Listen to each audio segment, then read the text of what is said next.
from the Figure 4 Online Studios in beautiful Bothell, Washington, exclusively at WrestlingObserver.com. You're listening to The Bryan and Vinny Show with your hosts, Bryan Alvarez and Big Vinny V.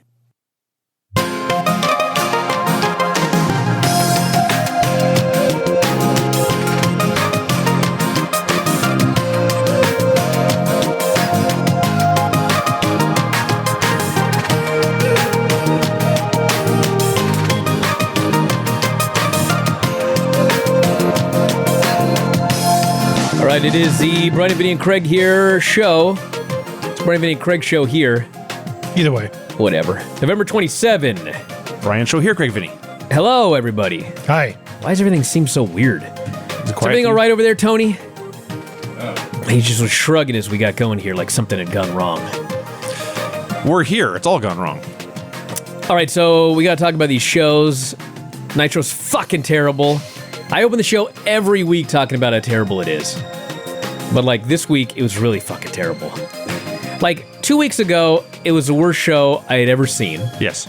Last week, it was really bad, but... A little bit better. It felt like it wasn't the worst show I'd ever seen. Right, yeah. This week, I think it's back to the worst show I've ever seen. There were definitely segments here that were among the very worst things I've ever seen on any television show in my life. I literally would have to go back and watch the show from 2 weeks ago again, but I'm never going to do that as long as I live. What a horrible idea. To truly tell if this is the worst show I've ever seen. But the fact of the matter is, I think we can all agree it is one of the two worst shows we've ever seen. It's either this week or last week.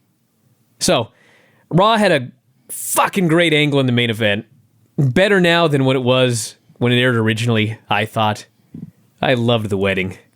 God damn, I love the wedding. But anyway, before we get into all that, I got to make a quick note that, as noted last week, 3 things. Number 1, Christmas show's coming up soon. Tom and I will have a big announcement about it tomorrow in the Filthy Tom Show. If you'd like to send us a gag gift, don't spend any real money on this, unless it's that thing that I wanted last week. What was it? You looked it up on eBay. It was $100-something.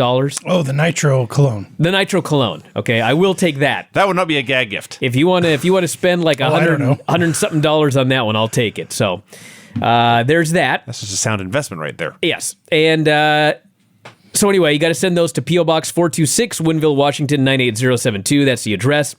And Christmas show's coming up sooner rather than later.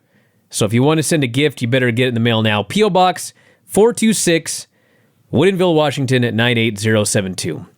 That's number 1. Number 2, the auction for the Bryan and Vinny co-host spot. First one's in the books. And a fella, Adam, who actually has co-hosted before. Oh, hey. And he wants to come back? He had so fucking much fun. Excuse me? He's coming back again. Wow. Yeah, so he was the first winner. The second one is up right now. The link is up at Bryan Alvarez. We're only doing 4. I think for some reason last year we either did 5 or we did 4 and I owed somebody, but we ended up doing 5. We ain't doing 5 this year. There's 4. Once the 4 are gone, that is it for 2019. So if you want to co-host this show, head up to my Twitter at Bryan Alvarez. The link is, or to the eBay auction is up there. Go up there and bid. I believe number 2 ends on Saturday. And then we'll have a 4-day option for number 3, a 4-day auction for number 4, and that's it. So get in now while you can. Also on my Twitter, there is a link to the annual Whale Scout. This is part of the annual Whale Scout fundraiser, the co-host deal.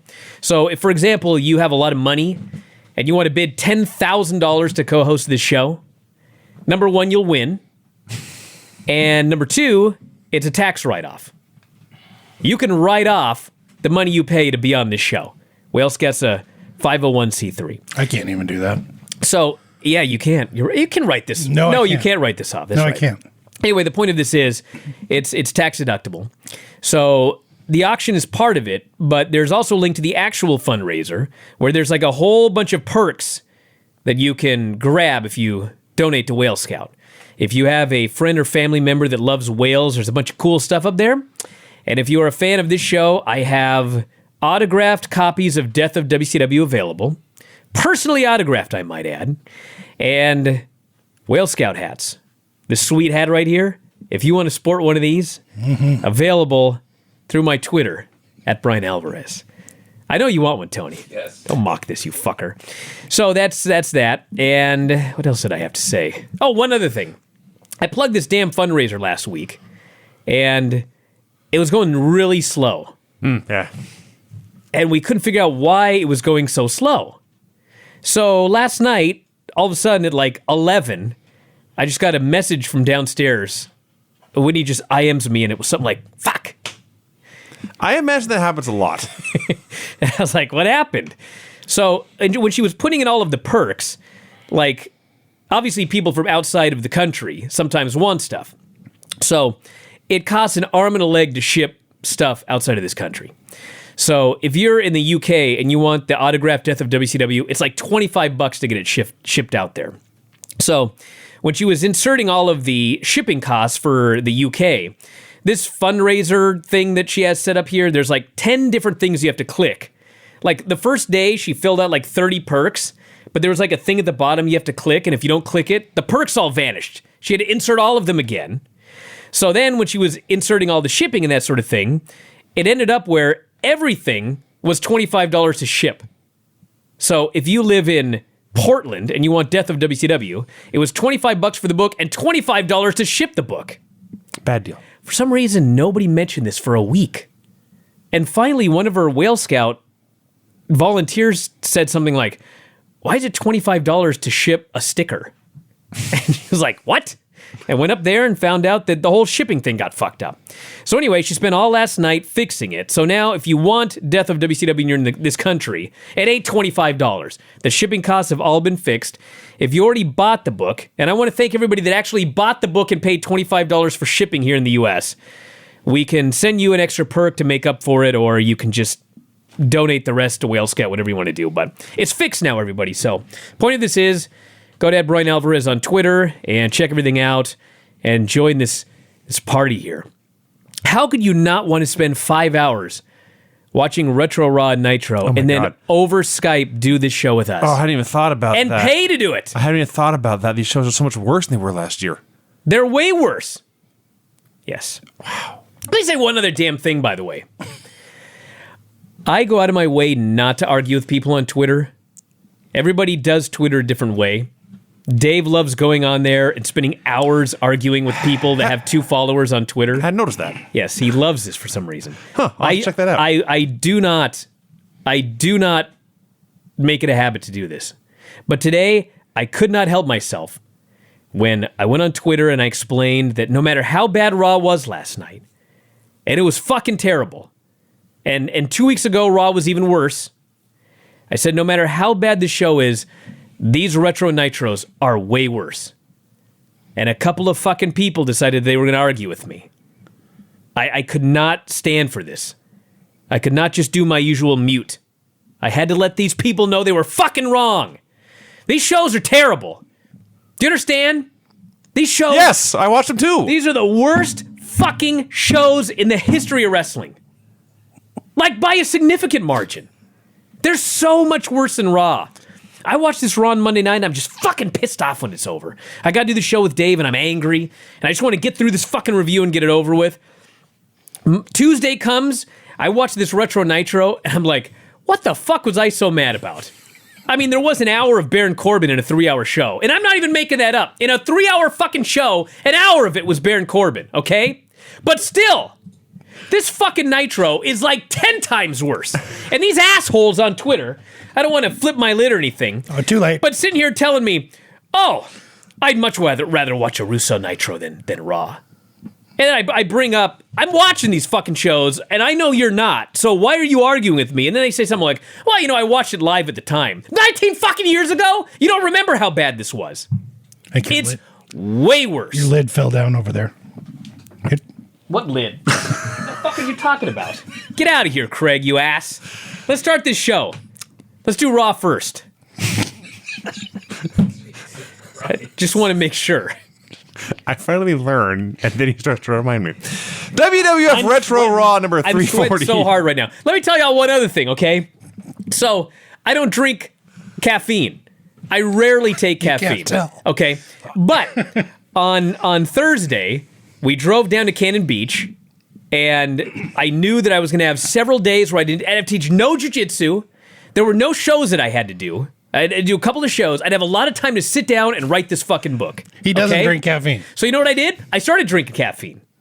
It's wonderful, isn't it? Like an hour ago? Since Thursday, I've had a shit ton of caffeine every single day to try to get me through this last week of writing this book. So I'm fucking hyped up on caffeine right now for this show. So let's just get going. I'm sweatier than ever. I'm sweatier right now than Tess was during that fucking wedding. Did you see that guy? Yes, I did. He did. put you to shame. Oh, yeah. He's just dripping sweat for a fake wedding. Well, he's in a tux, dude. Under the lights, it's no good. World Wrestling Federation Monday Night Raw, number 340, November 29th, 1999. Big Show and Kane versus the Big Boss Man and Viscera. What a fucking start. I watched all of Nitro, okay? I was so mad about Nitro. I was ready to just kill myself. And what is the fucking first thing I see on Raw? The Big Show and Kane versus Viscera and the Big Boss Man, which goes like a minute, and then some fucking guy runs in for a bullshit finish. I was like, you've got to be kidding me. Tony, do you have an edible to even him out? Dude. Okay. Am I making this up? No. I think it's fair to say X-Pac is more than some fucking guy on Raw in 1999. It doesn't matter. It doesn't matter who it was. Now, I did time some of these because there's a point to it as we shall get to. This went 1 minute 36 seconds. X-Pac runs out, attacks hits an X Factor on Kane. Viscera hits a splash with the pin. And then, just for good measure, X-Pac spits in Tori's face and kicks her in the face. Yeah, he spits in her face. It's lovely. Had a test Stephanie proposal video going back to the first time he proposed, that Which, her memory by the loss. way, one other thing real quick. In the middle of that match right there, my wife walks in with food, and she knows I'm working, so she sarcastically smiles and says, I'm going to enjoy my lunch with you. I was like, okay, I got to watch this fucking show here. She sits down right there, and what's the first thing she sees? Big fat Viscera coming out here, having a horrible fucking match, and then X-Pac beats the shit out of a woman and kicks her in the face. She walked right out. Amazing. Because she's smart. I watched the rest of this fucking show. This is the good show, everyone. Oh, yeah, this is a better show. Oh, yeah. Diaz comes out for a promo. As the music is wrapping up, somebody else's music starts playing. Hunter goes... It was weird music. It was like jazz. And then they knew it. They're all looking around, and Hunter says, thanks for the disco or something. So Hunter says Vince has made this personal. Had a temporary order of protection against Vince. Had clips of the limo attack last week. Hunter promises to beat Vince within an inch of his miserable billionaire life at Armageddon. Says there will be no wedding here tonight. Vince comes out, says, you do need protection from me. I promise I will have your blood on my hands at Armageddon. He announces Triple H versus Test tonight. And also X-Pac and the Outlaws in a 6-man tag against Mankind and The Rock. And after about 6 viewings, I was able to hear him say, and a partner of his choosing. Yeah, there was a lot of people talking over each other here. Yeah. So he announces that if anyone crashes the wedding and they are not invited guests or a member of the family, he will fire their ass tonight. And this line, Triple H began to cackle. Fucking, he was cackling now, but he wasn't cackling to the show when he fucked the line up so many times that he just gave up. That was the best part of the show. We'll get to that. So it's Mankind and The Rock and a mystery partner. Al promises he will be that mystery partner whether The Rock likes it or not. Al Snow, everybody. Yeah. Matt Hardy versus Edge. Matt was indie-rific here. He's going 1,000 miles an hour. He can finish after finish after finish, and he'll do a move, and he won't even give Edge time to sell it. He'll just pick it up and do another finish. He goes up top. He gets dropkicked into a cameraman. There's a big brawl with Christian and Jeff, and after all 4 dudes are fighting in the ring, Edge pins Matt with a spear. A complete clusterfuck. Yeah. You see the part here where we the go. cameraman gets decked in this match? You think so? I'm not sure. Yeah. They go to Stephanie's bachelorette party. They sure do. She at least has like 5 friends this time. Unlike the... What were they doing last week? It was Bridal shower. Bridal shower, yeah. So there's like 5 of her girlfriends, and I don't think Linda was there. I don't remember seeing Linda. No. But Mae Young and Moolah are there. Thank God, by the way. Sure. And what is the first thing they do at Stephanie McMahon's bachelorette party? Truth or dare. Truth or fucking dare. As one does. You kidding me? Well, she picked truth. and they asked a question. And she didn't do it. She wouldn't answer. She's bad at this game. She's horrible this game. So they all gave her a toast, and they all had a drink. China comes out for a promo. Says, God, this is another one. Another one of those things where she comes out and just talking about stuff that we didn't see. At some point, Chris Jericho, well, we know he hit her with a hammer. We saw that. Yeah. And then she explains that he was in the ring and she hit him in the head with a hammer. On SmackDown. What? They did show a clip of it at some They point. did show clips later, but that came out of nowhere. So Jericho comes out, says he would love to beat her flabby ass. Which is funny. Did we mention she's in a thong this week? Showing off her powerful, powerful glutes. So Jericho talks about beating her flabby ass. He showed the clip from SmackDown of her hitting him with a hammer. Says she ruined his Thanksgiving and all he had done was tap her on the hand. He's ranting and raving. Chyna's talking over him, trying to say he's too hot and needs to chill out. And finally, Miss Kitty shows up and sprays him with a fire extinguisher. This was lame. Should know that when she hit him in the head, Jericho says that the Thanksgiving was ruined because he had a serious, severe concussion. That's right. So bad he can't wrestle. And he was unable to eat or sleep and was vomiting everywhere. I thought we didn't know about concussions. Fucking, can you imagine? We had more from the bachelorette party. There was a man serving champagne. Godfather versus Steve Blackman, who I'm stunned to see is still employed. Dude, he's getting pushed. He's fighting Kurt Angle at Armageddon. By the way, the Godfather's got all of his hoes. 6 of them. 6 or whatever. And do they actually have the women like get in the ring before the show and Of course not. practice walking? Of course not. Because Practice like, walking. No, I'm not kidding though. I know. These I girls know. out here, They look like newborn deer. He's they right. literally are in like 8-inch heels. Yes. Sure. And if you've ever been in a wrestling ring, That's not good for 8-inch heels. there's like there's cushy. There's a mat. Yeah. And the ring kind of has a little bit of give. Yes. Not this fucking ring, but in general, they have a little bit of A give. good ring. These girls get in the ring, and literally, I thought 3 of them were going to break their ankle. There were 3 girls that rolled their ankle walking around in the ring. Dude. So this match went exactly 60 seconds. Steve Blackman won with a bro kick clean. Yeah. The Acolytes are playing cards with the Dudley Boys. I wrote this down. Right. They're playing, because I just love this line for some reason. They're all playing poker, and Bubba is being annoying, and he goes, "Hey, Farouk, what beats 4 aces?" And Farouk, practically under his breath, says, "The only thing I've been told, brother, is a Smith & Wesson. You son of a bitch. What do you think?" He delivered it way better than I did. He did. I rewound it over and over, laughing my ass off. Basically, what he's saying is, if you show me 4 aces, I'm going to fucking kill you. I'm gonna I'll shoot you with a gun. Yes. Specifically this one. Now, the point of all of this is, Bubba is a dumb fuck. Right. Right. Because he was warned Yes, he was. 4 aces equals Smith & Wesson. Remember that. Yes. So they make a lot of jokes about banging Bubba Ray's mom. And Bubba's turns to Devon and says, "He's talking about our mom." And Devon corrects him. "Not my mom." That was the whole gimmick in ECW. Yeah, there's Big Daddy Dudley. Yes. Yeah, they all have the same dad. Oh, my bad. Yeah. Back in Las Vegas, I have been a part of some very white dance parties in Las Vegas. Never anything this white. I promise you. Vinny, I was at your bachelor party. There was nothing at your bachelor party as good as Mae Young standing up and violently crotch chopping. Nothing. Well, I'm sorry to disappoint you. Nothing.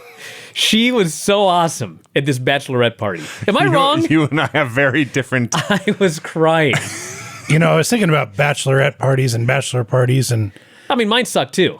well, no, Don't get me wrong. I That's just, no offense. for Tony. some reason, Yes, I want to Brent. see Mae Young and Brent dance together.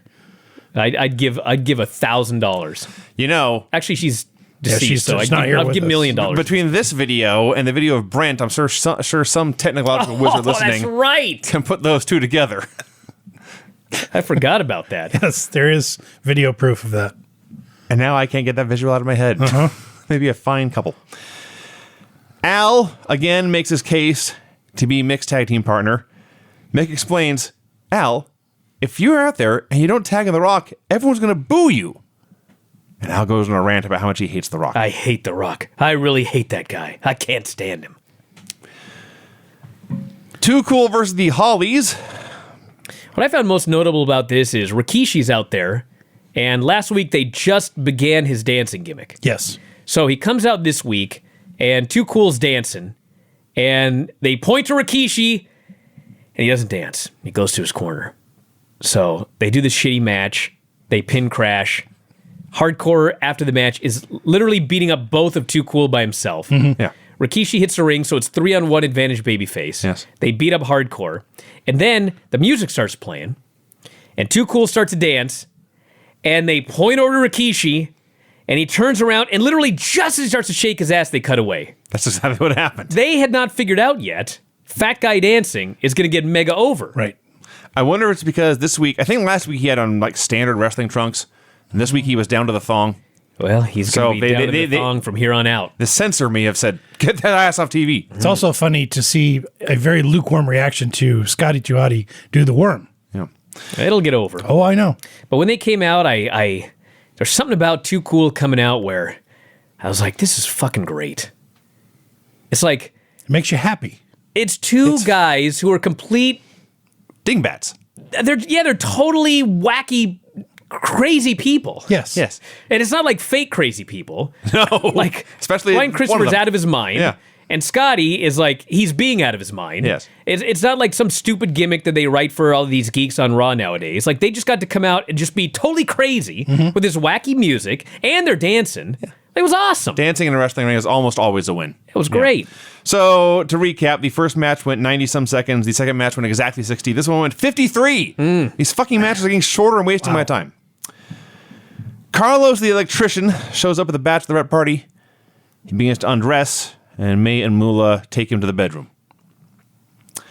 Poor Carlos. Test versus Hunter.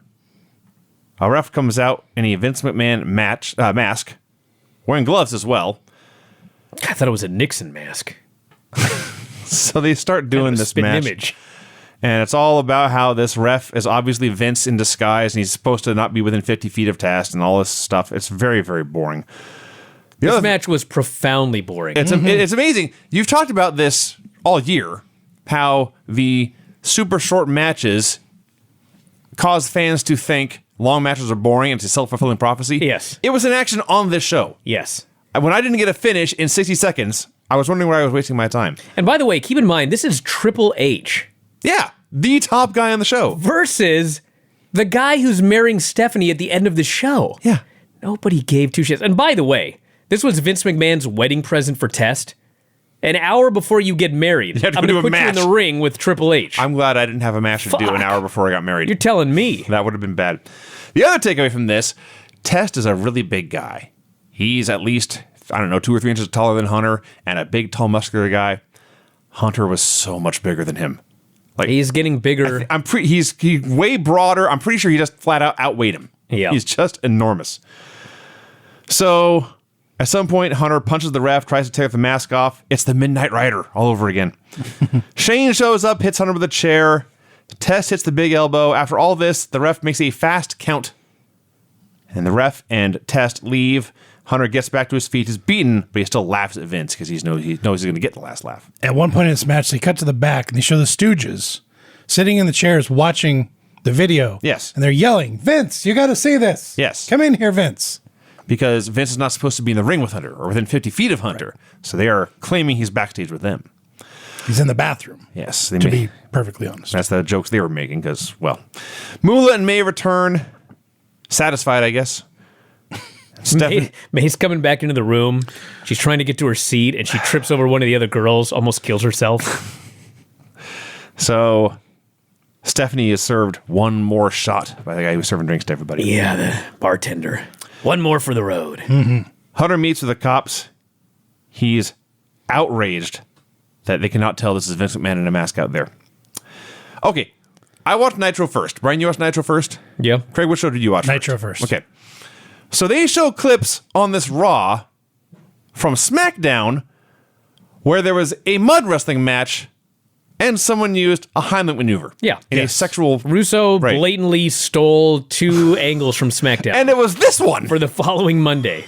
Yep. Yeah, I can totally... I don't know what happened, but I can just imagine Russo sitting there watching SmackDown, seeing a mud wrestling match, and seeing a girl give another girl the Heimlich maneuver, and thinking, these fucking idiots. Should have been some guy giving a woman a Heimlich maneuver. Okay. They look like they're fucking. To be fair, I got an idea for Monday. AC Jazz got fired for not being in a mud wrestling match. So he had this on Yes, his he mind. had the idea for That's the mud true. wrestling. Yeah, she That's quit true. over the mud wrestling match. That's true. But it was. I mean, it was at least on SmackDown. It was gravy because it was the Thanksgiving edition. He just had a mud wrestling match. He wanted two. Non-wrestlers to do. Well, they were wrestlers. AC Jazz and... No, I'm talking about the Monday show that we just watched. Oh, We'll get to it. The plus size women. right. Yes, they were wrestlers. I was talking about the match he wanted to do. But anyway, back on Raw. Patty Stone Cutter.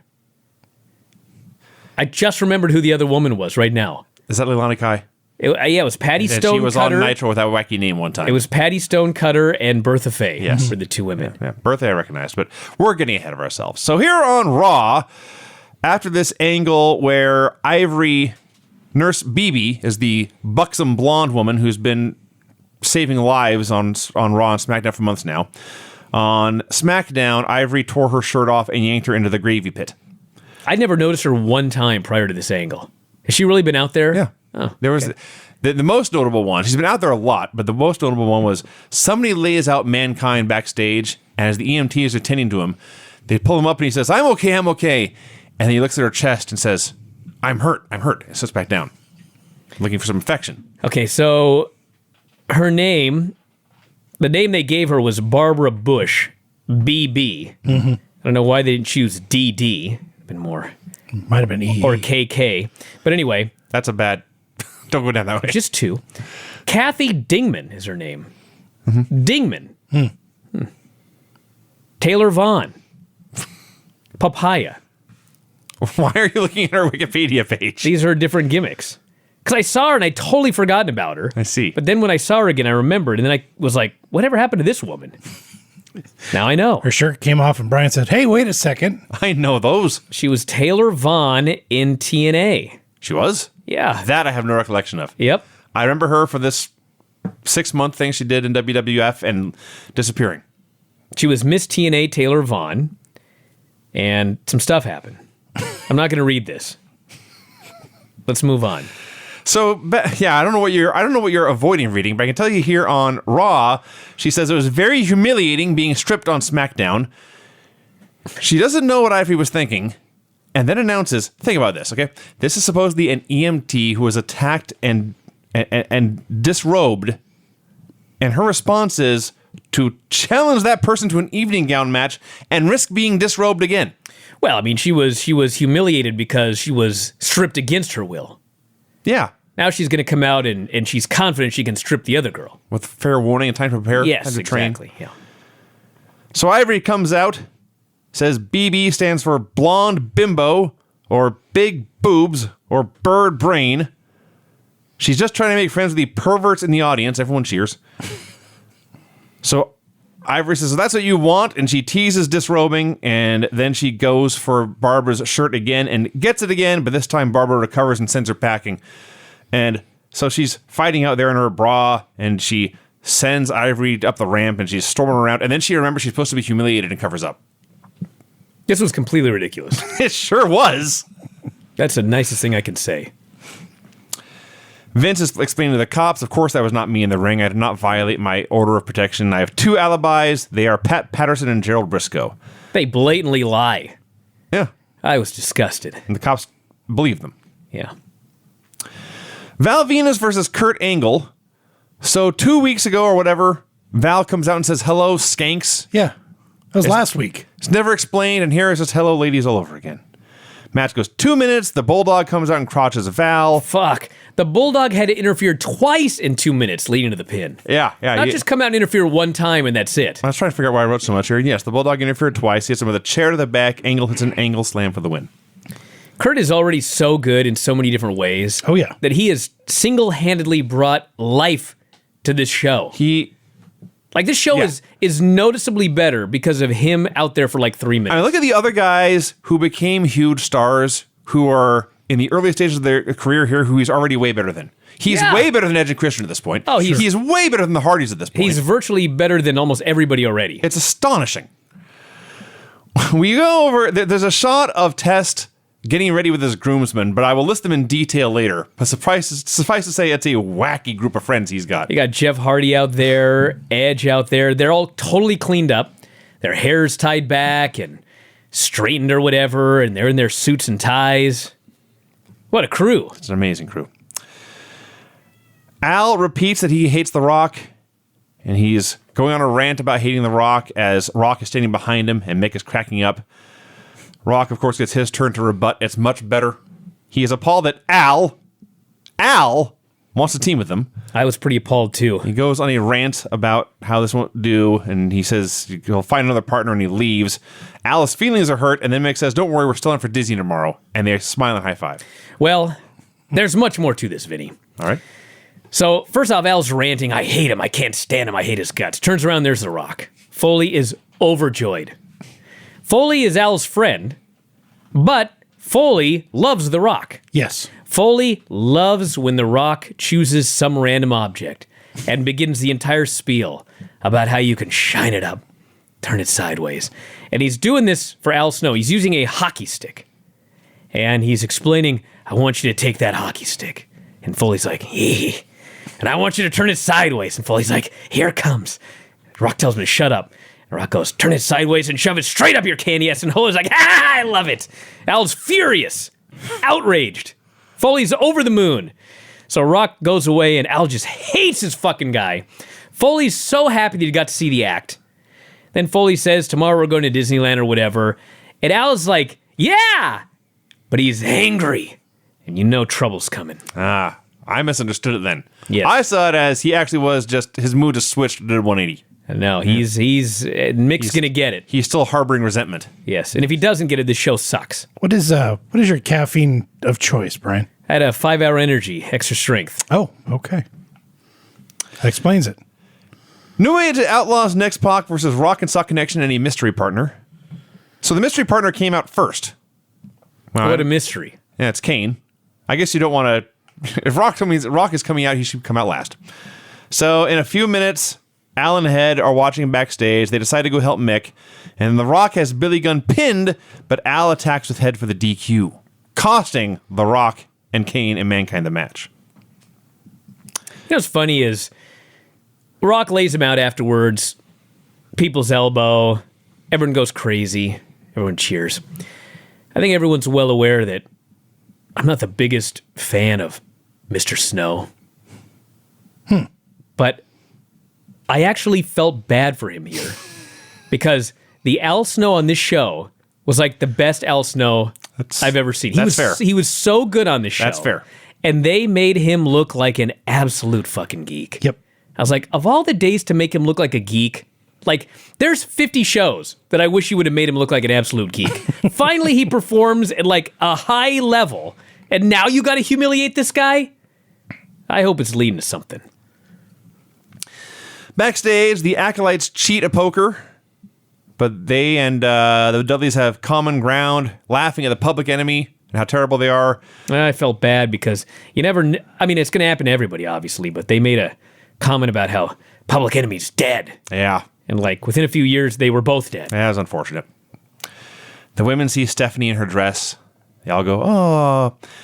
Vince tells Tess to just wait until he lays his eyes on Steph. I'm not saying this in a perverted way, but, like, they had Linda in a dress. Anytime. And Stephanie. she looked... No, they had Linda, like, earlier in the show. And she looked really nice. She's a lovely woman. Yeah, they always put her in these goofy... I mean, I guess she's supposed to be a businesswoman. Pantsuits. But she's always, like, in a pantsuit, and she's just, like, an executive. But they put her in a dress, and she looked very nice. Yeah.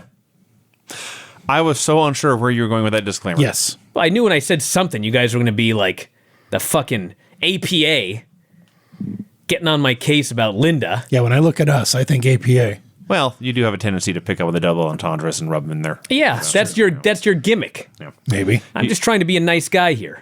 It is true that almost anything we say, you will turn into a sexual reference. That's not... Go on. Bubba wants to go all in the poker game. Now, what happened earlier, Brian? All in, you say?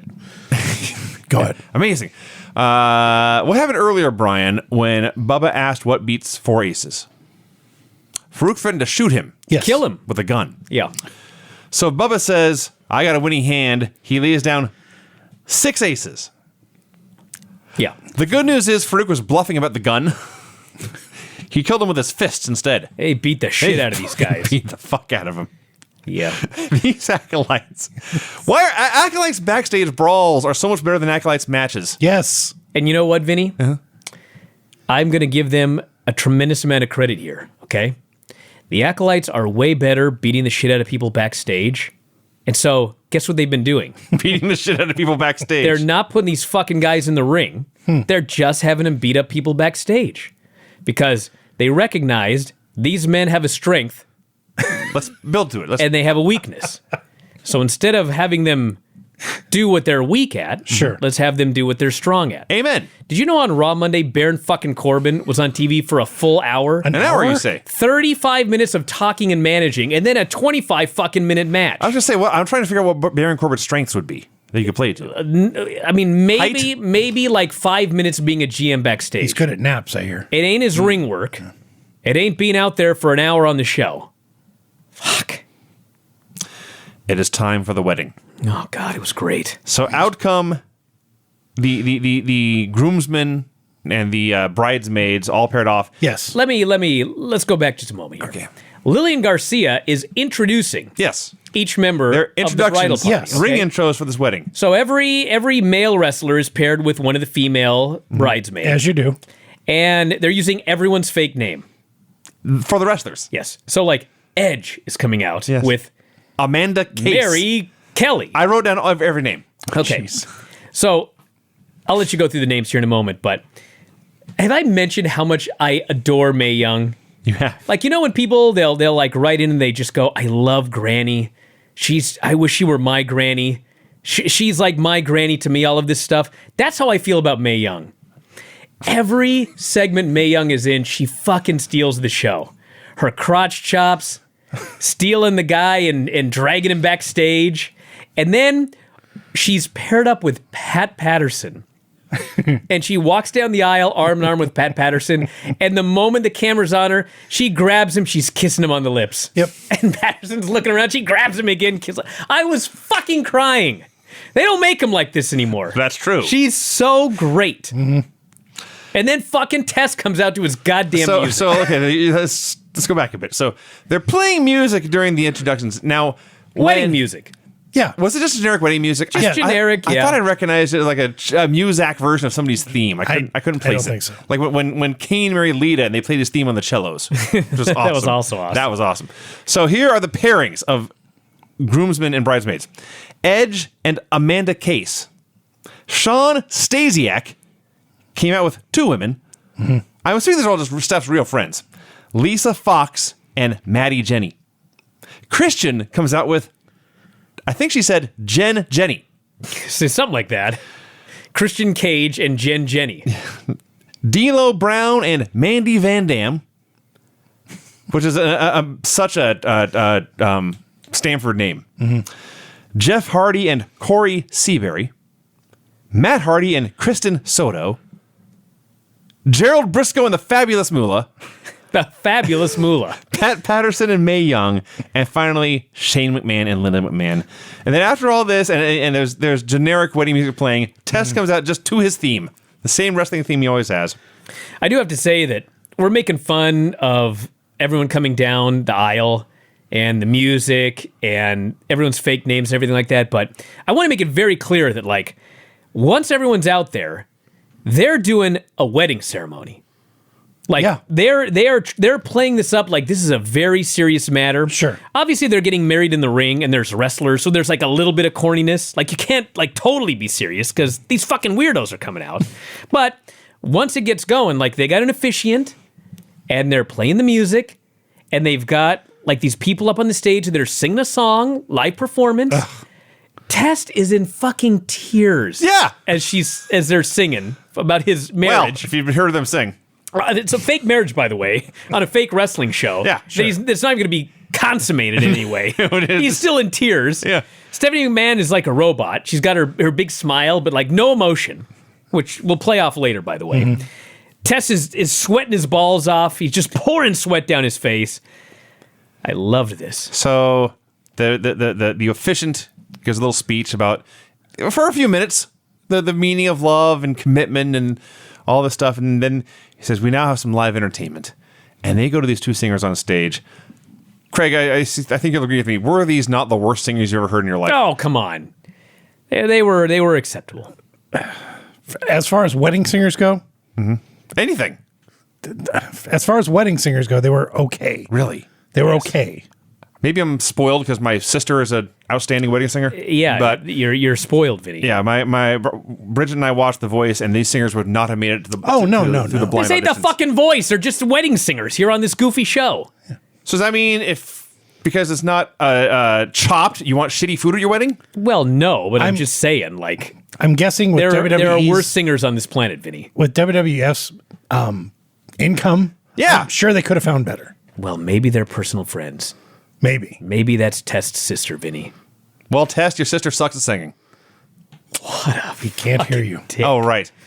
Jesus. So anyway, this goes on. And they sing forever. Can we edit that off the video, Tony? I'm disgusted. They sing forever. So finally we get to the bit about speaking now and forever hold your peace. And spoiler, Hunter's music hits. If any of you are caught off guard by that. He comes out smiling. I love, he actually had this throughout the show, but it's 99 Triple H. He's got all dressed in black, a big thick leather jacket on, and the boutonniere on the jacket. Yes. Because it's a wedding. It's a nice touch. Yes. He has to explain. Vince said, if you're not invited and you're not a family member, Right. you can't come down here. He has to say, I can't even say what he was supposed to say I don't because he even fucked know. it up so many times. But he basically said, you said if you're a family member or a member of the audience, and then everyone starts cheering, and so he pauses and tries to figure it out again. If you're a family member, Live TV, everyone. and then he goes, let's go to the video. I think you should see this, Vince. And he gets out, and he flubbed that line too. Which actually, it's hilarious, but in real life, given what he just did, he should be fucking nervous. Sure. Gets backstage, and there's the video. Hunter in Vegas, in a car. You can't see his passenger. No. He's heading to the Little White Chapel. They're driving down the strip in Las Vegas. There's actually 3 people in the car. There's a cameraman. There's Hunter, it's a convertible, and the cameraman's in the back seat shooting Hunter, not showing who was in the passenger seat, but it's clear somebody's there. And they're driving through the gentlemen's clubs and the sex shops, and it's that part of Vegas. And then they turn to the Little White Wedding Chapel. There is a fantastic touch. It's a drive-through wedding chapel, everyone. And I'm sure it's still there and still real. Gotta be. You can drive through and get married. Hunter pulls up to the menu, like at fucking Arby's. Right. And he's going through the wedding packages, and you can't believe how expensive they are. They have photos, and like they have their own singers there. And then you notice at the top in small print, oh, ceremony only $40. I'll do that one. By the way, Vinny, I laughed my ass off. I'll bet you $1,000 the singers they had at this Little White Chapel were way worse than the ones on Raw. I won't disagree with that. Promise. I won't disagree with it. So at this point, they reveal that Stephanie McMahon is passed out in the passenger seat. So they pull up to the drive-thru where they meet, let's be honest, the world's dumbest person. Yeah. I remember how this played out. Vinny, it's the Little White Chapel in the worst part of Vegas. What the fuck do you think she deals with 24 hours a day? So I mean, quite frankly, one of them was sober. that's enough. Oh, That's so probably a huge improvement over 90% of these weddings. so Hunter has the rings and the license all taken care of, and What a romantic guy. He actually put a lot of work into this. he was prepared. He did. He He did. rings. He had to fill out this paperwork, So and he has $40 in no time. she is going through her speech, much as the guy in the ring was doing his speech. Hunter's trying to beg her to get on with this. He's running out of time. So they get to the part, the I do's, basically. And he quickly says, I do. And she says, do you, ma'am, take this woman to be your husband? Hunter turns his back to the woman so we can see his mouth, but she can't, and says, it's exactly like Brian imitating a girl's voice. I do. I don't go that high. And then there's like more later when he has to repeat, I, Stephanie McMahon, do solemnly Yes. swear, blah, blah, blah. And he's doing the whole thing in falsetto like that. She falls for it all. Sure. So She's making her $40. She don't give a shit. Why the fuck would she care? It's the Little White Chapel in Vegas, for fuck's sake. He's got you there, Vince. He does. There's probably a line. Excuse me, sir. She's got to wake up first. Yeah. Can you go pull off, like when they make you pull off at Arby's to wait, they bring your fucking food because there's a line? They don't do that at Little White Chapel. Get the fuck in and out. It's $40. So finally, she announces, "Congratulations, I've now pronounced you husband and wife." And Hunter says, quote, "Sweet." My favorite part, there are a few of them. First off, when she says, "Do you take Stephanie as your lawfully wedded wife?" his response was, "Oh yeah, I do." So happy. They finally get married, and this is why this was so great. If they would do this today, there'd be 50 fucking cameras. Yep. Yes. Well lit. Absolutely. Edited together. Yes. Like, just clean. It'd be bullshit, okay? This was a one-camera shoot. No lighting. Not a good camera. It's fucking dark. You can barely see a goddamn thing. And it's like a single take from one guy with a camera.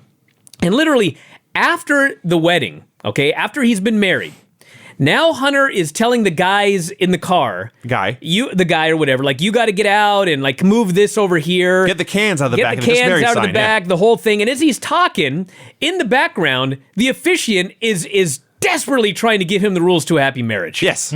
She's not going to give up till he gets the rules.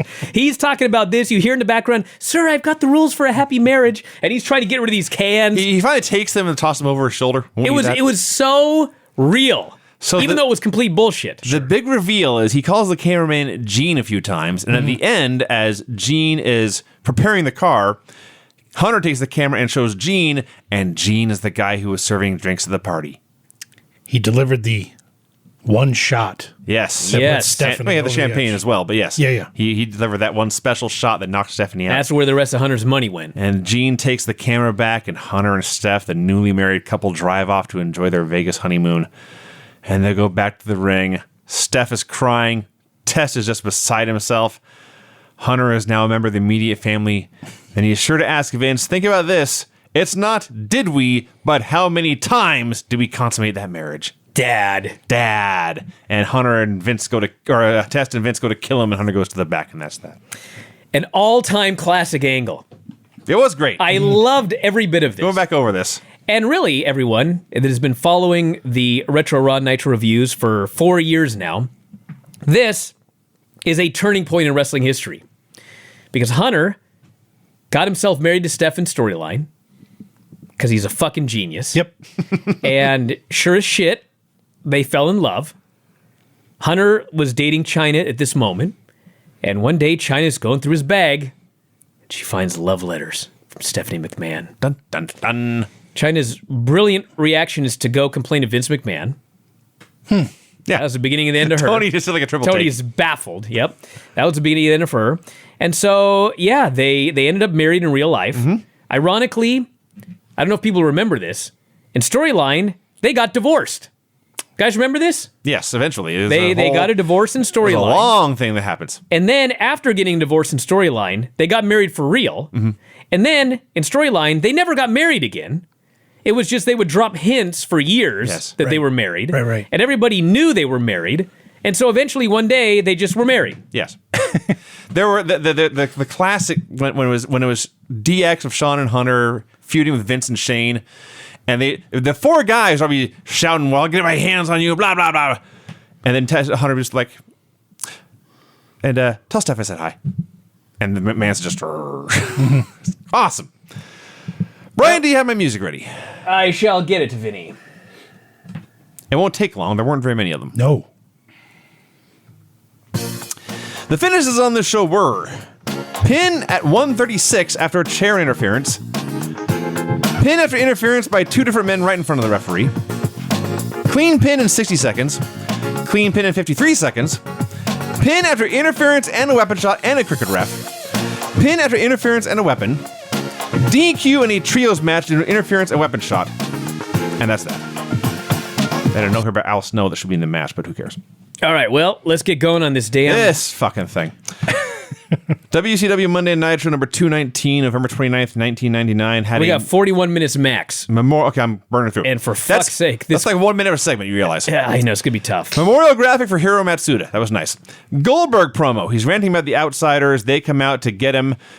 Out comes Goldberg's new friend Sid with a mic, and he announces, quote, "There's a new babyface in town, and his name is Sid Vicious." I love Sid. He's the best. He's in the Hall of Awesome, right? Yes. I think, Okay. Did we put him in last week? I don't know if it was last week, but if he's not in, he's in now. Yeah. I can't take it anymore. So they do a big pull apart, and listen, there's worse things than taking 4 giant charismatic men and having them do a big brawl and pull apart. This was fine.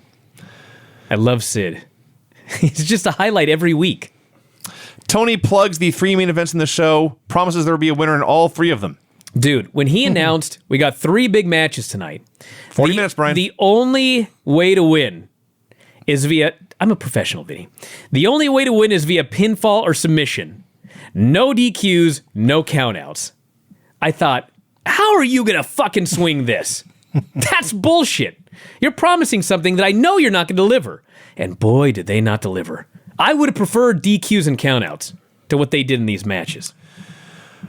Roddy Piper arrives along with, well, I shouldn't say along with, at the same time as 2 women getting out of another limo. It's Bertha Faye, and as I later realized, much later, in fact, when I was done with the show, Leilani Kai. And he's impressed by their girth. Johnny the Bull and Vito promise to take out Disco and somebody else. Lash LaRue.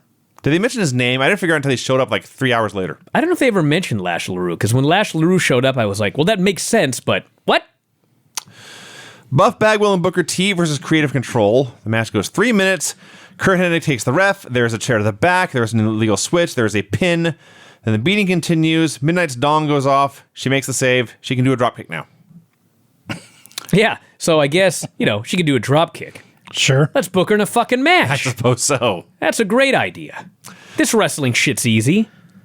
Clearly the guy in charge of this show thinks that. Backstage, Vince Russo is ranting to an empty wall. We see a wall and hear a few seconds of Vince Russo's angry voice. Hoovy arrives. Russo says, quote, "They're forcing me to put some Japanese clown on my show tonight." Due to a prior commitment. He says if Hoovy can take care of Jushin Thunder Liger and that ridiculous IWGP Junior Heavyweight title, he will take care of Hoovy's visa problems. Okay, so just very quickly here. Hoovy has visa problems. Russo will take care of his visa problems if he wins the IWGP Junior Heavyweight title. Apparently, Right. yes. Shouldn't he just take care of his visa problems? Yes. Well, Isn't that his fucking job? Oh, Russo? Yes. Well, he doesn't care if he gets promoted. Promoted. Yeah. If he wins the belt. What's the word when he kicks someone out of the country? Deported. Deported. My brain broke. All right, last month, Sid went into the Hall of Awesome. Okay. Thank God. Lex informs Liz he is suing her for breach of contract. She's unhappy. She says she'll do anything to straighten this mess out. Anything. Lex says he will think about this and get back to her. Piper says the powers that be are making him wait. He laughs, says he's making $2, $3, $4 million a year. He can wait. I love that he didn't know how much he was making per year. He made it just went up every time he said. Maybe it's $2 million. Actually, I think that's what happened. I'll bet he was really making $2 million. And then he goes, $2 million. I'll sit around. Then he thought to himself, I'm supposed to be rich. $3 million. Then he thought, fuck, that's not enough. $4 million. I'll wait around. And they didn't retape it. Bertha and Leilani going over their gear and talking about what made them look sexy. Symphony is the new name for Ryan Shamrock. She has her own dressing room somewhere. She's getting gifts from the maestro. This time she has flowers. I had no idea where this was going. And she first gets flowers in a really nice letter. Yeah. And then later she gets like a bear in a really nice letter. Yes. And honest to God, I was thinking, this maestro is a very romantic man. Absolutely. Where is this going? I should have fucking known. There's no such thing as a nice guy No. in Russo's World Championship Wrestling. No. Everyone's a shithead. Yes, that is correct. Mike Tenay interviews Jarrett. Oh my God. Mike Tenay says, Jarrett, I don't remember what the hell. it seems that you have fallen out of favor with the powers that God, be. yeah, okay, yeah. So Jarrett grabs the guitar and he fucking hits Mike fucking Tenay over the head and kills him with a guitar. Yes. Okay, this is Mike Tenay. Yeah. This is not a wrestler. No. I don't know if I've ever seen Mike Tenay take a bump. Not many. He just gets whacked with his guitar. He goes down, and how ironic is this? It's not to the back. It's to the front. After Tenay, of all people, gets fucking knocked out. They immediately cut away from the one big bump he takes in his entire fucking career. They go to Tony and Bobby, the announcers, his broadcast partners. His peers, his colleagues. They fucking are just baffled. They have no idea how to respond to this. Tony's laughing. So's Bobby. They're making a big joke about this man assaulting their colleague. With a fucking weapon. I could not believe. I mean, I could. Well, but to be fair, if somebody El Kabonged Brian with a guitar, I'd snicker. It would be us. Yeah. We'd be the this first is suspects. different. These people are not supposed to hate each other. Yeah. They're all supposed to be good buddies, professionals. I don't hate you. I don't hate you either, but Still be funny. Brian Knobbs cuts a promo. He is upset about losing to a woman. I had no idea what he was talking about. It turns out he's talking about Norman Smiley. Challenges Norman tonight. Norman doesn't want to fight. He sees Fit Finley and screams. So Fit goes out to fight Knobbs. Hits him right in the balls. beats the shit out of Hits him him. in the head repeatedly. All sorts of weapons. And he cuts Knobbs' mullet off. So first, as he's beating him, I had totally forgotten that happened until right now. Shivani says, quote, I believe he's getting revenge for the harrowing accident that nearly took his career. He gets his revenge for this harrowing accident. Mm-hmm. Knobbs is on his belly, and Fit Finley grabs scissors and he cuts off the world-famous Brian Knobbs mullet. And then they cut away. Mm-hmm. They don't even allow Brian Knobbs to get up with no hair and sell it. No. I was dying to see Brian Knobbs without a mullet. Absolutely. They didn't even give it to us. No. I don't know if we ever see it. I don't either. I mean, I saw the Nasty Boys at WrestleMania weekend this year. Oh, yeah. Good. They had their mullets. Yeah. I still have never They seen them look without the mullet. exactly the same. I fully expect Brian Knobbs to have this grown back by next week. It's very possible. That's the one thing he's good at is growing a mullet. Johnny the Bull and Vito are very happy about something. Somehow they're going to make a bunch of money. They're going to have, this is what they said, we'll have our own cheese companies and olive oil. Yes. They're going to make money when they get rid of Disco. When they kill Disco. and Lash. Yes. When they murder Disco Inferno. When he's 6 feet under. They say hi to Mean Gene. They're very excited to meet him. They want to party with him. Me too. He first says no, but then when they mention the words Gentleman's Club, his ears perk up and he agrees. You only live once. And off he goes. You know what? Vito and Johnny the Bull are fucking great. I have no complaints They about have them. not been in the They're ring yet. very entertaining. But like as characters on the show, Yes. they're a 10 out of 10. As a fair man, they're fucking great. That's fair. That's totally fair. Russo chews out creative control. Hennig runs his mouth, so Russo chews him out too and books him against Midnight for tonight. Hennig is not happy. No. I wonder why. You went from retirement, where you're going to make 100-something thousand, like probably More than that, I bet. I don't. I mean, he's making 400,000 a year or something. Yeah. To do nothing. Yeah. Now he has to wrestle Midnight. Yeah. I'd be pissed off too. The women, Bertha Faye and Leilani Kai, are still getting dressed. Vinny's trying very hard not to announce that they're plus-sized women because it's 2018, One was plus plus. but they are. They're And Tony Schiavone calls them, I guess, for simplicity and not to be too rude, ample ladies. He's also trying to be polite about the whole thing. Roddy Piper, who 15 minutes ago said he could wait all night, is now tired of waiting. This man's prone to mood swings. You ever notice that? Jushin Liger versus Juventud Guerrera for the IWGP Junior Heavyweight title in a match that got no entrances. They go to the ring, the bell rings, and they start wrestling. Do I need to alert the world how fucking angry New Japan was when Juvi won the IWGP Junior Heavyweight title with a fucking tequila bottle shot? I would like to think very angry. Were they as angry as I was? Furious. Now I remembered. This match was going along so well. I'd have to see where this ranked in terms of like this and Kato in TNA. Sort of neck and neck. Way to piss off Japanese people. Yes. So, also, like 2 seconds in, the camera cuts away from the ring to show Buzzkill. That's right. Coming out. What a fitting name. He actually was He here. comes out to do commentary, and is he ever a buzzkill? Just ruins the match on commentary. Then he gets up and hits ringside for a distraction. Juvi hits a tequila bottle shot to Liger, pins him, and wins the title. And it's to the back. Can you fucking imagine? They didn't even give Hoovy the belt. Is there any... No, the belt was never shown on TV. That's true. It wasn't. There was no entrance. There was no announcement even. There was no raising the hand. They could not outside of like setting the entire ring on fire with everyone inside, there was nothing they could have done to make this any worse. Oh, and Juvi like fucking ruined his elbow. Great. Doing that high cross to the outside. Did New Japan have any, aside from just we're never working with these dipshits ever again, was there anything they could have done about this? Could they have at least ignored the title change? I mean, I'm sure they could have done whatever they wanted, but... Chavo, since... Oh, God. Oh, fuck. Oh, God. So Mike Tenay's dead. Yeah. Killed with a guitar. They had to make Chavo Guerrero Jr. do interviews. Chavo Guerrero Jr. was on this episode of Nitro. He got more camera time on this show than the entire run of Lucha Underground every season. He's just on every fucking segment. Because there's 95 segments into the show, 60 of them have to be interviews. So first he interviews Oklahoma and Dr. Death. Oklahoma does all the talking about Doc's match with Jerry Only. Yes. Now, a lot of you are wondering, who the fuck is Jerry Only? Jerry Only is the lead singer of the Misfits, who are a rock band, not pro wrestlers. Doc promises there will be a slobber knocker. And Chavo, by the way, every time they go to him, he's hawking some merchandise because he's now an Amway salesman. Every time he hawks some new merchandise. You ever heard of those, when we do these and you watch the shows, you know how stupid they are. When we go back and talk about them and the stupidity really hits you and you start to get really angry? Yes. Yeah. I'm having one of those days. I didn't get angry watching the show. I'm getting angry recapping it. Symphony is given chocolates. Sid is backstage, as best I can tell, practicing choke slams on himself. He's going through the motions. Good for him. They also He's showed, warming up. They also showed Gene at the club, Gene is at the club. and he's getting drunker. The tamest gentleman's club you ever saw. There's about 5 segments in this gentleman's club, and the women are wearing way more than Godfather's women do on Raw every That's week. true.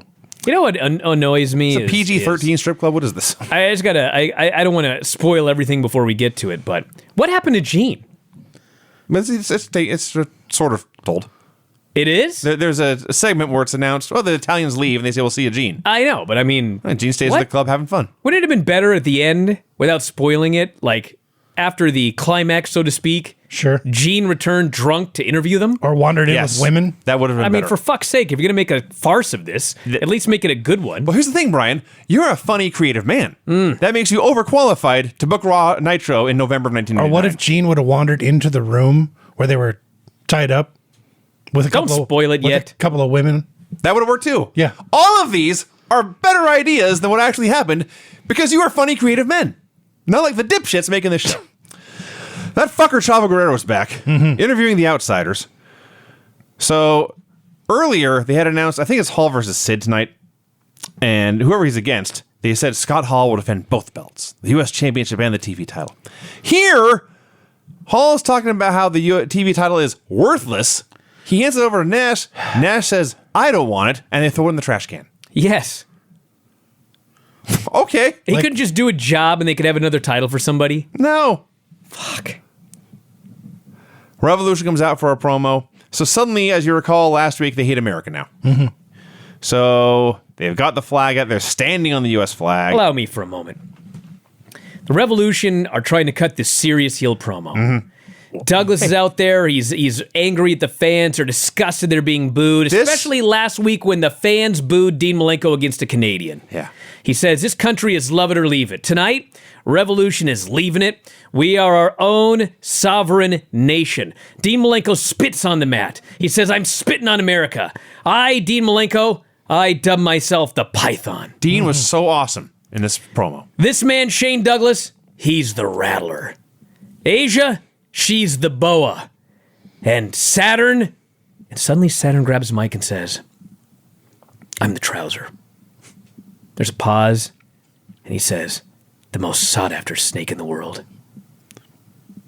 Are you fucking kidding me? This was going so well. You were having the best fucking Dean Malenko promo of all time. Do you know and how much had the to Revolution fucking sucks? Ruin it with some shitty comedy at the end of This this is like fucking thing. the first good thing the Revolution ever did, and they made it a dick joke and killed it. Fuck.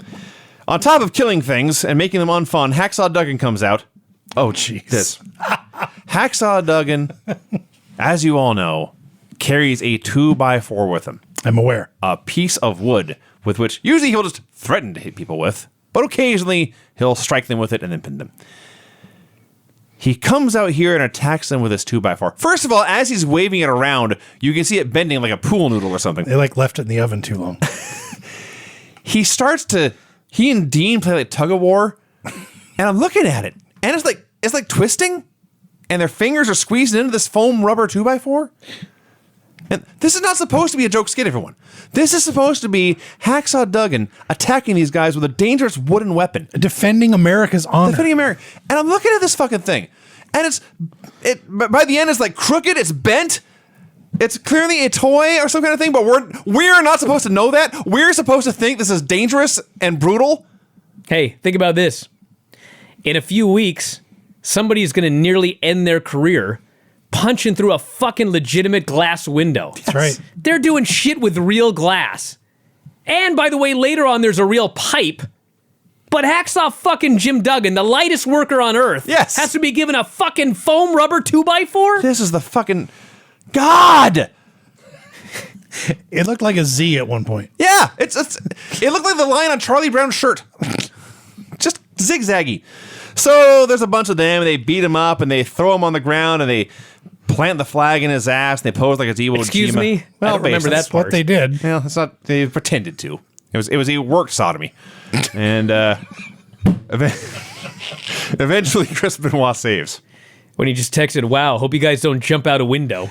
I wish. Apparently, you can be heard down the street. All right, I'll try to tone it down. The Outsiders are shown walking backstage. Russo sends creative control to go get Roddy Piper.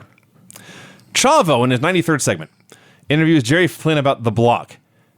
Flynn says there's very few rules in the block, but he does clarify.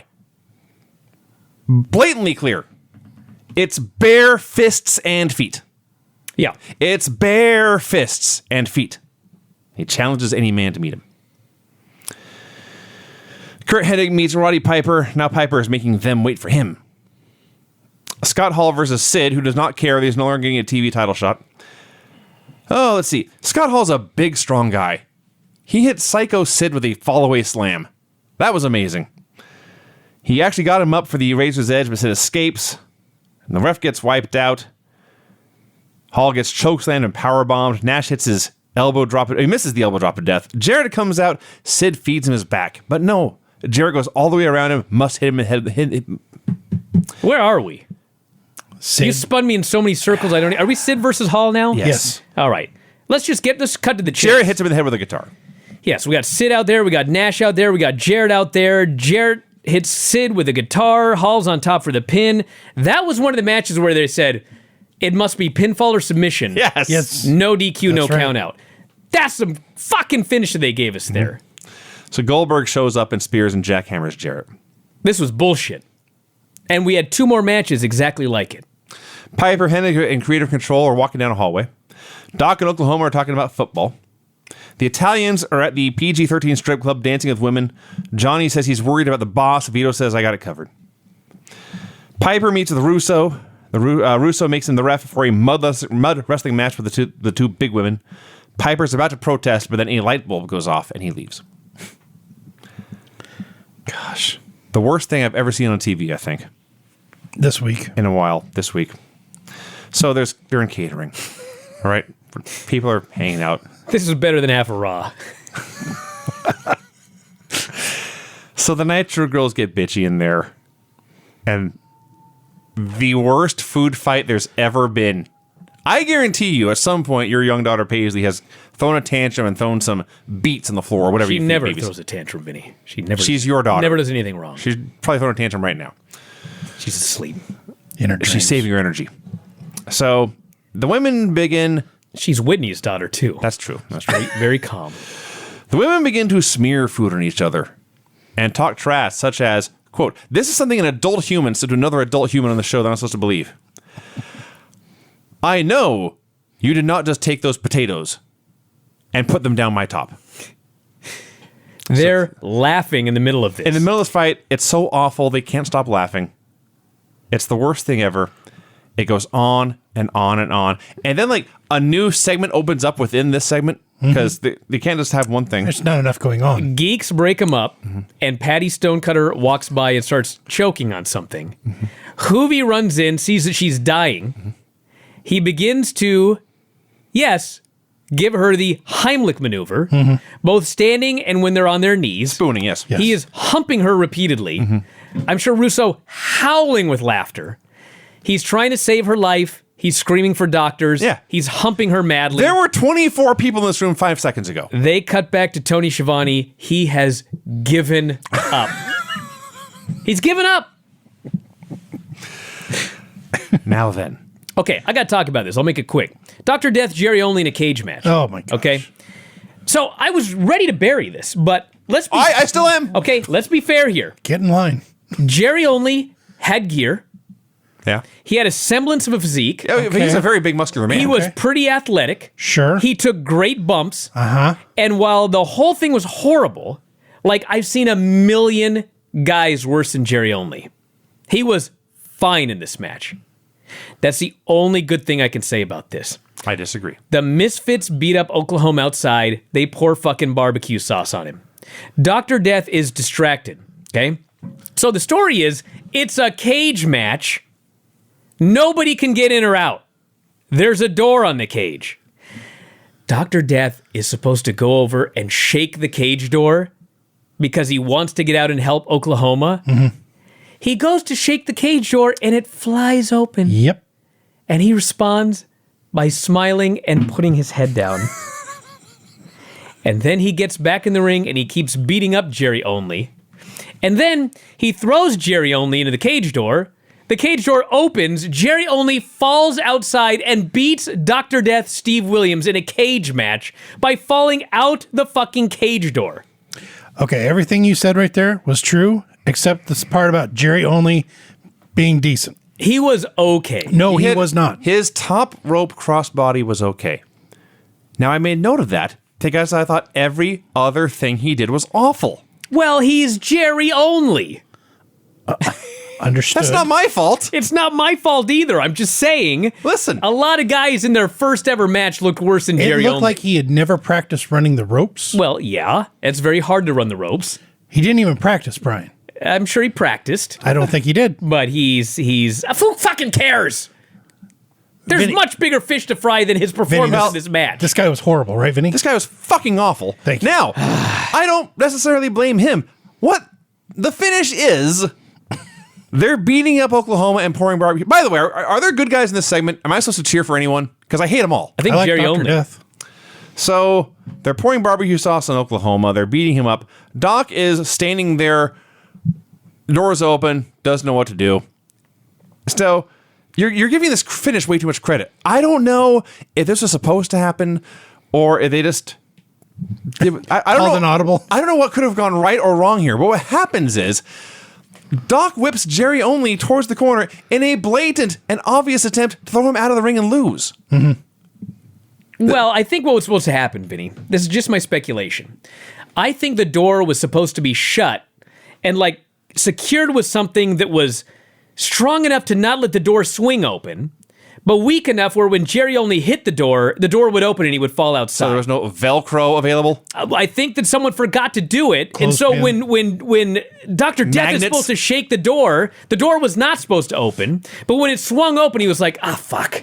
And he just goes back in the ring and the door stayed open. So he gave up. He couldn't even say, Who gives a shit? Keep Why me the would balls- he care? That's true. well, that's The worst fair. fucking promotion on earth. That's totally He's fair. there with fucking Oklahoma and there's barbecue sauce total- everywhere. What the fuck does he care? That's totally He's making fair. his money. This was so fucking awful. It was terrible. This, as a match, was worse than anything on that other match we watched. Absolutely. I'm now pretty sure, as we go over this was the worst TV show I've ever seen. Just mostly because of these last two segments. Hoovy informs Russo that he saved a woman's life using mouth-to-mouth resuscitation. Russo is disgusted he would lay his lips on that broad. No. He called her a wildebeest. Whatever. Wildebeest. What a dick. When they go back to the announcers, their only concern, not that someone's life was saved. And they go, imagine the lawsuit if you're WCW and someone chokes in your catering and dies, that he just saved them from. The announcers are just appalled because they were going to put that wildebeest in the mud match. What's going to happen now? Backstage, Lex Luger gets an idea. That was a segment. That son of a bitch Chavo Guerrero interviews Bret Hart about Meng. I just love this. We're in the middle of an absolute bullshit show, and Bret Hart has to do a super serious interview about defending the world championship against Meng. Yes. Then they go to the match. I loved it. Okay? Yes. You know why I love this match? Because Meng does everything wrong, but because he's Meng, it's all right. Okay? The heat for this match is just Meng like a backyarder. It's just, I'm going to hit a bunch of completely random moves. I'm going to pile drive you and make a cover. You're going to kick out. That's true. Then I'm going to give you a shoulder breaker. That's true. And make a cover and you're going to kick out. Has Meng in his life ever done the running somersault senton before? No. He goes for it and misses. Brett makes a big comeback. And then Scott Hall hits the ring. Meng puts on the death grip. Nash hits the ring. Hits Meng with a stick. By the way, if you listen to the Filthy show, Filthy Tom rants on Wednesday's show about how much he hates getting hit with a kendo stick because of how much it fucking hurts. Meng's a monster, so they had to beat this motherfucker like 15, 20 times with this goddamn stick before he sold it. And then he finally goes down. They go after Brett. Benoit runs down, beats the hell out of them with a stick. The ref took a bump somewhere. Brett puts on the sharpshooter. Ref wakes up. Meng's dead. Brett wins. And when they announced that Bret Hart has successfully defended the world title against Meng in a match with nothing but bullshit, the fans go crazy. It's a different time. Fuck. It was a different time. You know what it proves? It proves they still could have turned this company around. These people still cared. I hope you got Bless that. you. Excuse me. So, the other thing I want to say about this match, Bobby has a line here talking about Meng and Polynesian wrestlers, and he says these people spend their entire lives fighting from tree to tree. And Tony asks him, do you ever go back and listen to yourself? And Heenan immediately, never. I never watched this stuff. I'm sure he meant it. Symphony gets a teddy bear.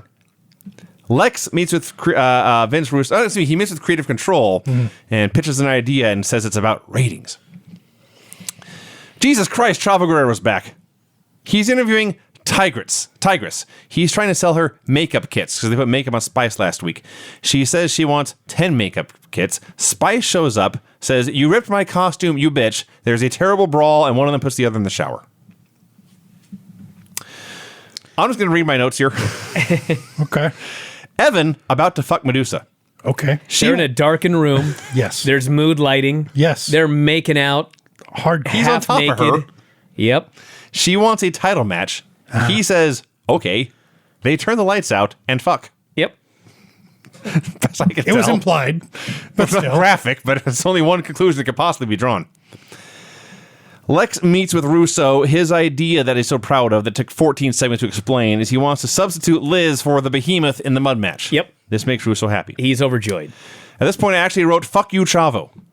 Chavo Guerrero on TV again. He's trying to interview Sting. This is all very important. I'll make it quick. Liz shows up. She complains about having to do a mud match. Sting just says, I wish you the best of luck. Walks away. Please remember that, everyone. Chris Benoit versus Jeff Jarrett versus Sting. The winner of this match will be the top contender after Starrcade. Who is getting the title shot at Starrcade? At this point, I had no idea. I didn't remember until after the show was over. This is a number one contenders match. It's Benoit, Jarrett, and Sting for the number one contendership to the world title. It goes like 2 minutes. Yeah. A million fucking things happen. Liz is there. Luger's there. Luger hits Sting. Jarrett hits Benoit. Dustin Rhodes is out. Dustin hits Jarrett. Benoit pins Jarrett. Benoit's the number one contender. Fuck you. Yeah. Why the fuck would I ever care about this shit? A number one contenders match, you had to do all this shit? Fuck. Do this shit in your other stupid matches. Have you Or don't, but yeah. have you both noticed that Benoit gets the most production on his entrance out of all the guys? Yeah, they're trying desperately to keep him. Right. It's patently obvious. Back at the Gentleman's Club, some strippers are hitting on Johnny. He and Vito decide we will leave with these twins. This is the goodbye to Gene. Gene's having a grand old time dancing with the women. Yep.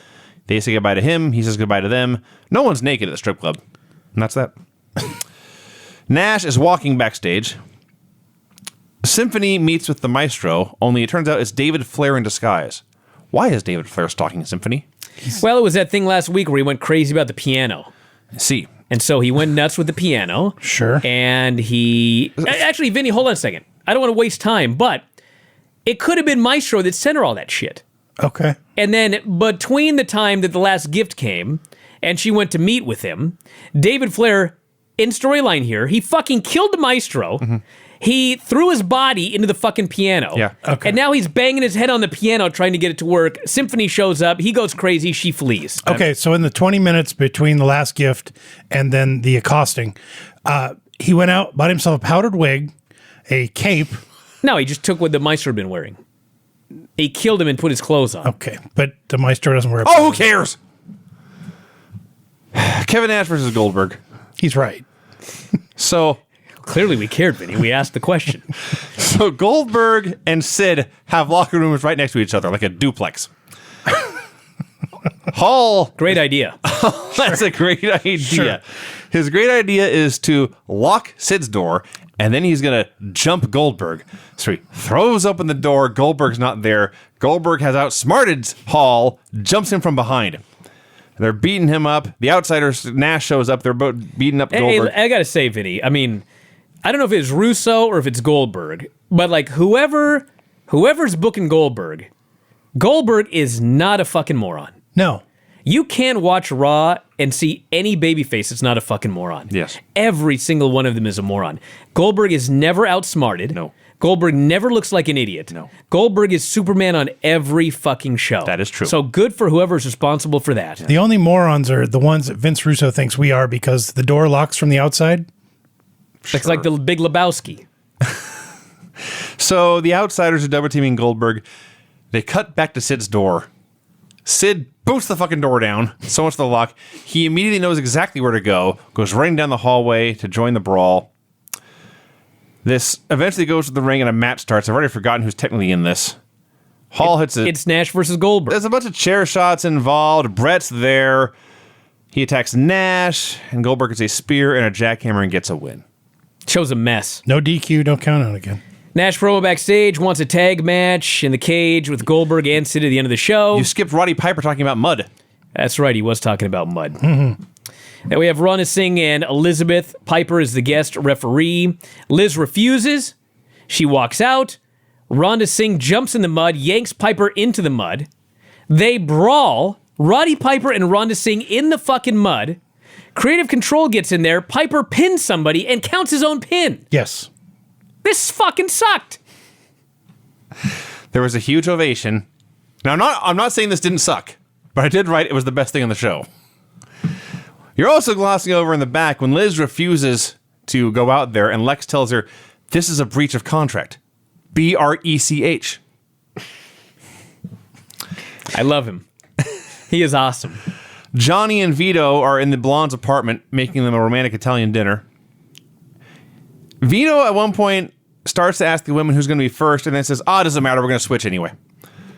So he goes in the kitchen where it's revealed these guys are actually walking around in their underwear. Yes. They're arguing about garlic. Yes. Then finally they say, we're going to get lucky! And they're so happy they hug. They're going to get some. They're going to get They're going to get some. Arn is backstage and Tony gets cut off. That's what I wrote. I have no idea what it means. Russo's with Arn, Creative Control, and Hennig. Arn can't believe his ribs got broken, and then Russo fired him. He cuts a promo on him. I hate this show. Chavo is back. He's interviewing Sky. She says, Spice and her hussy friends are trying to pull a power play. Che attacks. Why are Che and Sky have fighting? no Tell me, idea. Brian. Craig. Because the Nitro Girls... What happened? I'll tell you. Russo showed up. He believes all women hate each other. Yes. And so all of a sudden, every woman in this show hates each other, even if they were a team before he showed up. The Nitro Girls all hate each other now. I don't fucking know why. For ratings. This show's fucking awful. It's terrible. Jerry Flynn versus Wall in the block. This was dumb. I counted. There were no bare feet here, only 2 bare fists. Dude, they had a fake kickboxing match with some MMA. They are fucking exhausted. They were given like 8 fucking minutes or something to do like a work shoot fight. They're gasping for air. Berlin runs in with a legit metal pipe, not a fake one like Hacksaw, and then does some shit, and I don't even think there was a finish. He hit Flynn with a pipe, ordered the Wall to leave, and the Wall went after him instead. Let's see, there were thunderous boos for all this. Oh my god, during the match they just booed and booed and booed The incessantly. frame rate was terrible. It was like watching an old QuickTime video. They had one spot in mind. which was Wall will throw a kick, Flynn will dodge, and Wall will kick down her door. They did it 3 times. This was fucking horrendous. This is awful. Horrible. Goddamn Chavo, interviewing Piper, thank God for Roddy Piper, says, I fought your daddy, I fought your grandpa. They were tough men. You should stand up for yourself. And They had guts. They had guts. So Nash and Hall walk by and laugh at him. He's still covered in mud. And he attacks them. And what was funny about this was Roddy Piper is so appalled that Chavo is being an Amway salesman. And he's bowing down to the powers that be. Right. And he's cutting this big promo on him, asking him why he's doing this. And Chavo calmly says, I'm making money. Piper just cannot handle this answer. No. This fucking guy would be unemployed without this fucking Amway gig. Piper he just cannot handle this. And then Hall and Nash show up and Roddy, like a madman, just attacks him. Yes. They didn't even do anything. They walked into the frame and he attacked He him. laughed. He was covered in mud. Dude. Hennig and Vincent walking. Russo is mad at Lex for letting him down. Lex guarantees that before the night is through, Liz will be covered in mud. So they agree it's going to be Lex Luger versus Miss Elizabeth in a mud match. By the way, you glossed over I'm sure I did. Hennig. We got a time and over here. Vincent are walking. Vincent is back. Yeah. Curly Bill is back. The one back. guy from the West Texas Redneck still there. Okay, Midnight versus Kurt Hennig. All right, I don't give a shit what you thought about Jerry Only. He was better than Midnight. That's fair. She couldn't do a goddamn thing. They did the famous double tackle spot where they both fall down. Yeah. Hennig finally just can't take it. He takes her to the corner. He beats the shit out of her in the corner. She did one thing. She punched him right in the mouth really fucking hard. Yep. So then, I swear to God, I'm not making this up. He puts her in an abdominal stretch. Yep. And he starts slapping her in the tits. That's exactly what I wrote. Over and over again. Slaps her titties a lot, or my exact words. Yep. The lights go out. Stevie Ray returns. Thank God Stevie Ray's back. Think about that. Oh, fuck. Arn's in there next. Curly Joe's in there. It's a DQ. The show is fucking atrocious. Arn is in the ring. At this point, Tony Schiavone says, totally deadpan, what a very weird, bizarre turn of events that happened there. Did you mention, by the way, that when Midnight comes out, she's walking down the ramp, and seconds after she passes down the middle of the ramp, a huge jet of fire shoots up. Yeah. They could have killed her. Yep. But we have to have a fake 2x4. Yes! Lex is carrying Miss Elizabeth around backstage. The blondes from the strip club take the Italians into the bedroom. They tie them to a bed. Everyone's into different things. But when they pull out straps and restraints, and these guys say, yeah, okay. Like, they knew it was coming. And they jump right in. They didn't know this was coming.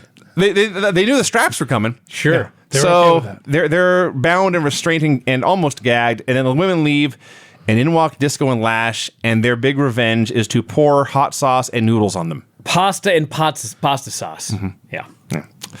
That was the payoff. Stupid. Your ideas with Gene were better.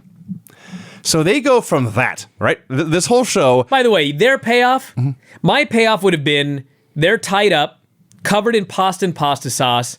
Gene stumbles in, drunk, but he remembers he's Gene Okerlund, and he tries to do a Gene Okerlund interview while they're tied to the bed. That would be better. Their idea is they're tied to the bed. Johnny the Bull says, hey, Vito. Vito says, don't talk to me.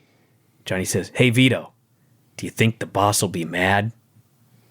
That's the fucking punchline. Yeah, that happens later, but yes. That's the punchline? Yeah, do you think the boss will be mad? Fuck. So they go from this bullshit with the spaghetti sauce and the pasta, and they cut to the crowd. In this crowd, Larry Walker, huge at the time baseball star, MVP, and they cut to him. He is so bewildered and confused. He can't believe what he's seeing. He's so ashamed to be there. I can't believe he didn't get up and walk out. Lex Luger versus Miss Elizabeth in a mud match. Liz slaps him. He throws her in. Sting shows up, pushes Lex in the mud, and then just for good measure, throws Lex's jacket and shoes in there as well. I got to say one thing about this, okay? Earlier, Liz begged Sting, please, Sting, he's trying to throw me in the mud. Help me. Sting says, good luck, okay? Luger ends up abducting fucking Liz, carries her ass out on the stage, throws her in the mud, gets a bucket of mud, he's throwing mud all over her. Then Sting shows up. He throws Luger into the mud. Luger, by the way, can we put him in the Hall of Awesome? Awesome. Seriously. Okay. Absolutely. He was so fucking great, overselling, slipping, taking bumps in the mud. Like, this is the worst fucking thing of his career. but he's doing everything he can. He is the one guy in the show not half-assing this. That's true. That's exactly He is true. giving this his all. Okay, it's official. Luger's in the Hall of Awesome. Amen. After all of that, this is what got him in, by the way. So he's overselling in this stuff, and Sting gets his jack and shit and throws it in the mud. And then Sting walks over and helps Liz out of the mud. I'm like, you're the biggest asshole gentleman there's ever been. You didn't save her from going in the mud. No. You let her get thrown in the mud. You let her have a bucket of mud thrown all over. You let her be completely humiliated. Yeah. But then you helped her out. How about her? Because you were thinking about her. How about her slipping and falling really hard? Fuck. I wish we had more time to really induct Lex. Maybe on the next show. But I got to get it out here before this show's over. This man deserves. He is awesome. There's 48 segments to go. If we don't do it now, we'll forget about it. Brett and Benoit walk. Hall and Nash walk. yeah. Sid and Goldberg walk. Johnny and Vito do their stupid thing. And hey, we're at the main event. So the main event is, until they came out, I thought it was going to be a 6-man. I was baffled. It's Brett and Benoit versus... I'll make it quick. Did or did not Nash challenge Sid and Goldberg to a tag match in a cage? It's a 3-way. Where? Well, who? What? It's a when? 3-way. I know it was, but Okay. when? Like, I don't know. They I don't challenged know. for a tag match. I don't know. And then right before the match, Brett and Benoit are walking, and I'm like, where the fuck are they going? What are they doing? They go out there, and it's suddenly, for no fucking reason, a fucking 3-way cage match. 3-way tag team cage This, match. by the way, everybody, just so you know, WWE is an 18 by 18-foot ring. Yep. It's significantly smaller than a WWE ring. Yes. They've got a fucking cage. No one can go out. Nobody can go outside. They got 6 giant fucking men in this cage, and they give them like 12 minutes. And Friday yes. Fuck and you. 7 dudes in the ring, because Piper's The out there. one fucking match you give time to is this. These guys can't do a fucking thing in this ring. I've never seen so much standing around at a main event. It's like if the 3 of us had to do a match on this fucking table right here. Yeah. That's exactly what this is. They just stand there and they hit each other. There's no heat. They're just doing shit for like 10 minutes. It fucking sucks. And all of a sudden, Jarrett's in the cage. How does Jarrett get in the cage? I'll tell you, because you're getting ahead. I know we're out of time. But as this fucking standing around is going on, Tony says, there are scenes and there are memories tonight with the pasta and the sauce and the tequila and the mud that we're never going to forget. The only good thing in this entire match, Sid throws Hall into the cage and Hall pretends to gig. Mm-hmm. At this point, they cut to the aisle. I'm not making this up. Jeff Jarrett is walking down the aisle, pushing a bin full of guitars. It's true. Yeah. Blatant self-parody. So he comes down. How does he get in the cage, Brian? I'll tell you how. He grabs the door and he opens it. Oh. Have you ever opened a refrigerator? Yeah. It looks just like that. He starts passing guitars. Piper gets guitared. Goldberg gets guitared. Brett gets handcuffed to the cage. A fridge has that suction. A fridge is more difficult to open in this fucking door. That's true. That's true. So in the middle of all this bullshit, Chris Benoit says, I shall now go to the top of this cage, do a headbutt on a Scott Hall and pin him. So he does. This was the second worst cage match of all time, only behind Dr. Death and Jerry Only an hour ago. Well, the triple-decker cage of doom. There's that. And that War Games with Warrior. So their plan, I believe this cage was gimmicked, and the idea was Goldberg would throw Jarrett through it. Yep. It wasn't gimmicked enough. No. So the door was supposed to stay locked and flew open earlier. This cage wall is supposed to fly open, but it won't. Nothing works on this show. The only good thing about it was because the cage didn't break, he just threw Jarrett into the cage over and over again. You're gonna go through this fucking finally- cage. You're going through this fucking And finally, he's like pushing on him, like he's trying to push like a fruit through a grater, just trying to grind him out there. So, okay, anything else here? We, by the way, made this way more exciting than it was. This In was my so- notes during all of this, I wrote, is this fucking over yet, in all caps? Nash powerbombed Sid. Hall gave Goldberg the edge. And that was it. This was probably the worst Nitro I've ever seen. At the very least, tied for the worst Nitro I've ever seen. It fucking sucked. I hate this show. Somebody said, I hate to tell you, it doesn't get better when it goes to 2 hours. That's impossible. Has to. It's an hour shorter. impossible. 1/3 of the bullshit's gone. It's impossible that it can't get better. Even if it's worse than the worst 2 hours here, It's only still 2 better hours, because yeah. it's only 2 hours. Unless they try to cram as many segments into 2 hours. It doesn't matter. You It's don't still understand, only Greg. 2 hours. I'll get an extra hour of my life back. Well, there's That that. won't bet- be spent watching this shit. I bet if we went to a nice prison and told every prisoner there, we will chop a third of your sentence off if you go to a shitty prison instead, I bet the vast majority of them would say okay. So there you go, everyone. Bryan, play my music and let's go home. Let's do this quick. Here we go. The finishes on this show were pin by a legal man after chair shot, pin after tequila bottle shot, pin after guitar shot, escape in the worst cage match of all time, submission after interference with weapon shots, pin after 3 different people interfere with weapons, pin after all sorts of interference and chair shots, no finish in the block, DQ in an intergender match, no finish in an intergender mud match, pin after 10 minutes of pure unmitigated bullshit. No finish in a block match. Yes. That makes me almost as mad as the count out in a That's fair. That's totally fair. false counting order match. Fuck you. This show fucking sucks. It was awful. The worst show of all time. God. All right, we're done, everybody. Check out WrestlingObserver.com, at Bryan Alvarez on Twitter. Donate. Thank you very much, everybody. For me, everybody. We go through Come this on. forever. I spent 5 fucking hours of my life watching this shit today. Help us out. We're out of here. Talk to you again next time. Good night. Bye.